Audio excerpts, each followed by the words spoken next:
Hello again. Welcome to Campusol Questions. This is episode 7, I think it is. We've got lots of things to get through on this one. Thank you very much for your emails, emailing us on campusolquestions@gmail.com. And I'm not going to ask the questions. In the studio, as usual, I've got the help of Julie and Paul. Hi, guys. Hi. Hi. So we've had emails.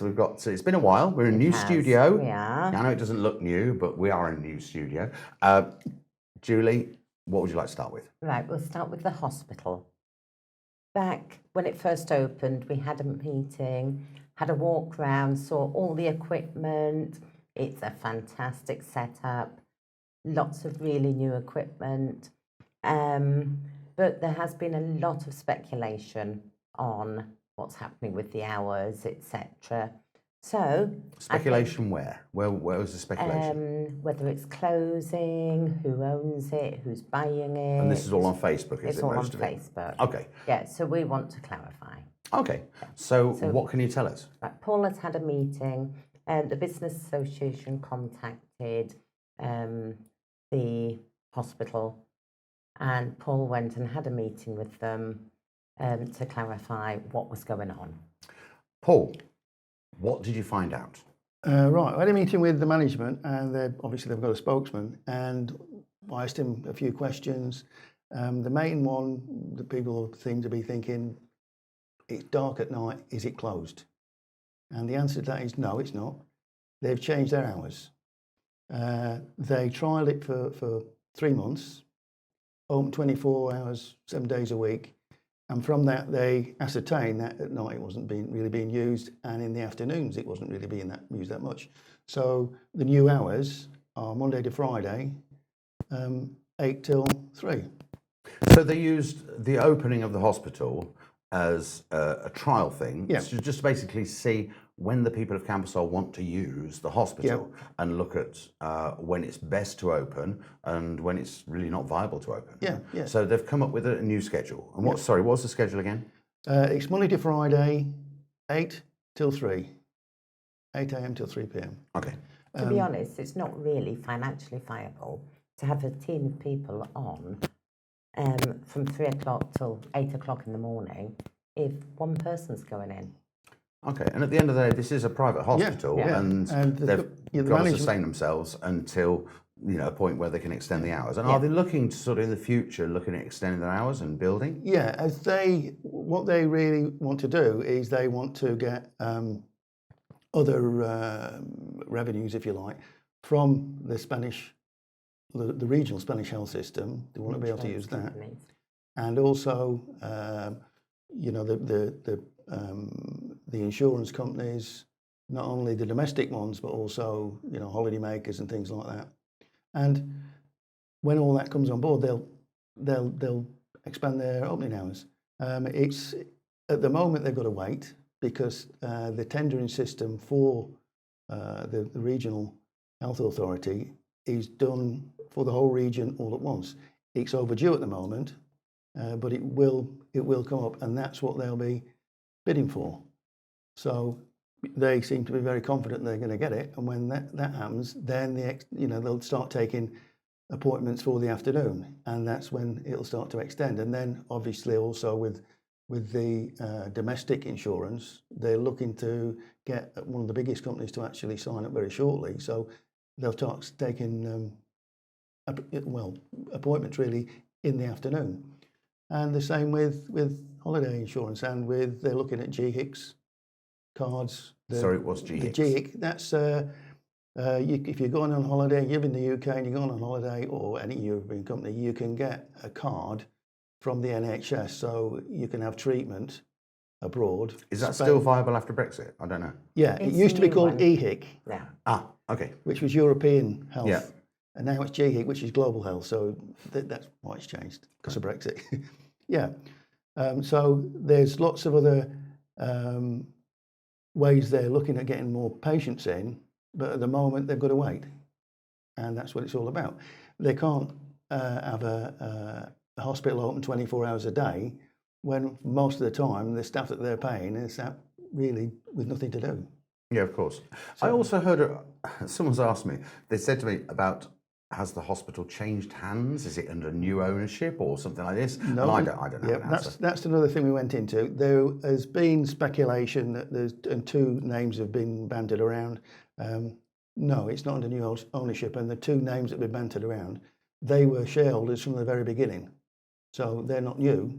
It's just the company that two of the companies that were actually in at the beginning were already shareholders. So I mean, the full meeting is covered in Cambusol today. If anybody wants to read all the questions. And that's the meeting you had with all the questions and all the details on it. Yeah. Okay. Anything else you need to say about the hospital? I don't think so. I think that's. I think so. Yeah, covered. I think we were talking about before we started that once we know, we are going to keep on top of this. Yeah.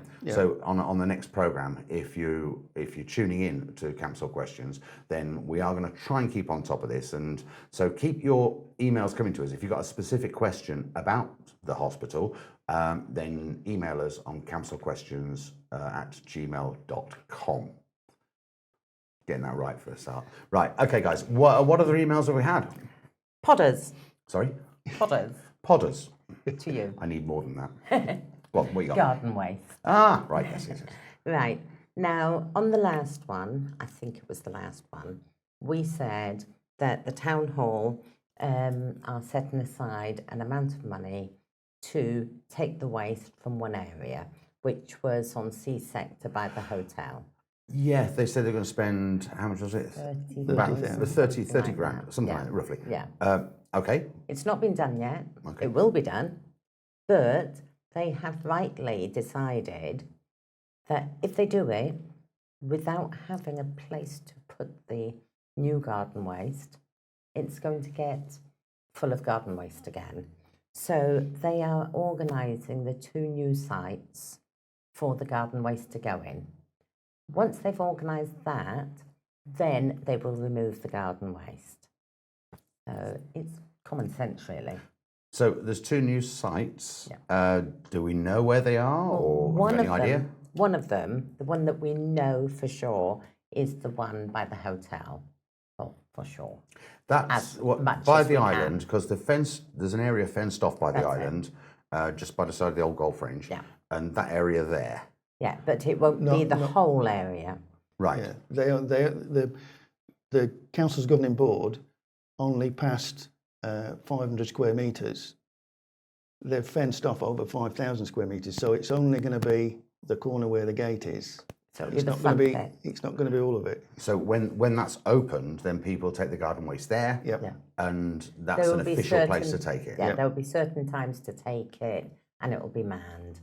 But also, because it doesn't look very nice from the street, they're going to put that green fake hedging around, so as you can't see the waste from the road. Now, you said there's two places. That's C sector. That's C sector. And where's the other one? That one's been approved. The other one's on A sector, and they're still in negotiations about that one. But once the C sector one is approved, then that's allocated money to spend on getting rid of all that rubbish, the green rubbish on that road that goes across from the golf club too. Yeah. That's going to get rid of that, and then that one is going to start. Yeah. Okay. And do we have timescales on that at all? No. No, not yet? Not yet. Okay, fair enough. And they're also going to put cameras up to try and stop the fly tipping and the... So all that goes in there is green waste. Yeah. Well, they may take other things, but what they don't want to do is they don't want to, what's happening at the moment where people are coming from outside campus or we're building waste and dumping it all in, and the same with some of the garden waste. Oh, that makes sense. So, yeah. Okay. What else have we got to talk about today? Oh, go on. We've got, I think we've got a question from Craig asking about when the next council's open meeting will be. We don't know. They will call one when they've got something to say, I suppose. And as soon as we know, we'll publicise it. Well, Craig, that answers your question. So we're here to answer questions, even if we don't know the answer. But I'm sure once we know, we'll let you know. So, guys, anything else today? Just one. Colin has asked when the council are going to tarmac the main Avenida de los Cavachos. Which one's that? Is that the main drag that goes through C and D? That's the it. big B, road. C and D. Okay. Yes. Go on. What do we know? We know that the tender's gone out to draw the project up. The project isn't to do the work. The project's just to actually do the spec for what's required, and that's ready now. So that when the council do change the system. Sorry, change the system. Right. At the moment, we've got to wait until all the notices have gone out. This is what we talked about on the previous episodes. Yeah. We talked about changing the system of responsibility. Who's got responsibility? And CAMSOL, once they've done their notifications and their due diligence, notifying everybody, they then take responsibility. And once that's done, then they can get the work done. But it is in the pipeline. Is that what you're saying? It is in the pipeline. Okay. As soon as it's all done, the notifications have gone out, and they have officially taken over CAMSOL, then they can actually start spending money and doing some work. So things are moving forward, which is what we said before.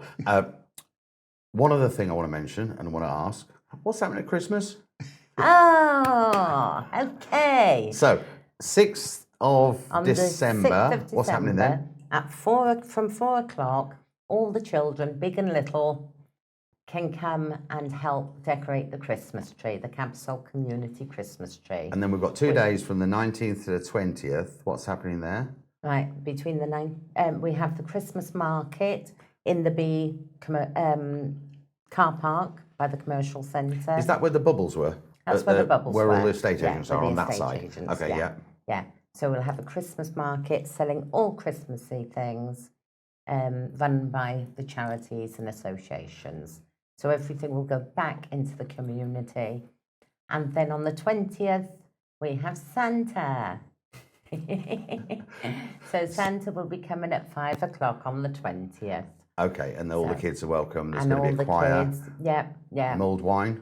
There is going to be hot chocolate with cream and marshmallows for the little children. Oh. For the big children, there's mince pies and mulled wine. Mulled wine? Oh, yes. Oh, God, yes. We'll be there. Yes.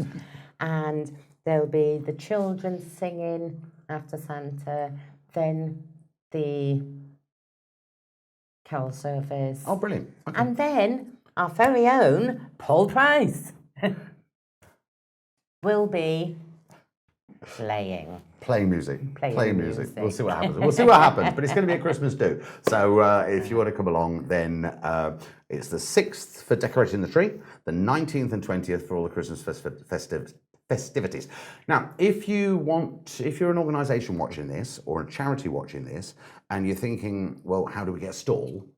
If you email us on the email address below, which is camsolquestions@gmail.com, thank you, then let us know, and then we'll put you in touch with the council, and then you'll be able to get your own stall. If you want to promote your charity, your organisation, whatever it is, all they ask is that your stall has got Christmassy things on it to make it a Christmas market. So that's up to you and your imagination. Guys, have we covered everything today? If any one organisation has a Christmas event coming up, to let us know if they want us to put it out there. So we are going to be doing another one of these programmes before Christmas, aren't we? We're going to squeeze one in at the beginning of December. You'll probably get it the second week of December. It's pre-recorded. So if let us know on the email again, put it up again, camsolquestions@gmail.com. So any event at all, anything at all that you think is Christmassy, that you want us to mention, we'll list them all, we'll publicise it for you, and it don't cost you a penny. So enjoy. Merry Christmas. Guys, are we done for now? We're done for now. Okay, that's it for this week. Thank you very much for watching, and we'll see you on the next episode, which is going to be coming out probably the second week of December. Hopefully we've answered the questions that you wanted answering. If there's anything else that comes up, anything about CAMSOL at all, anything about your experience of CAMSOL, your life in CAMSOL, we may be able to help, we may not have the exact date of the next meeting of this, but we'll let you know if we don't know. But please come to us with your questions. It's camsolquestions@gmail.com. I've really got to write that underneath the camera so I can remember it in future. Thanks very much for watching, guys. Brilliant. Thank you. And we'll see you next time here in our new studio.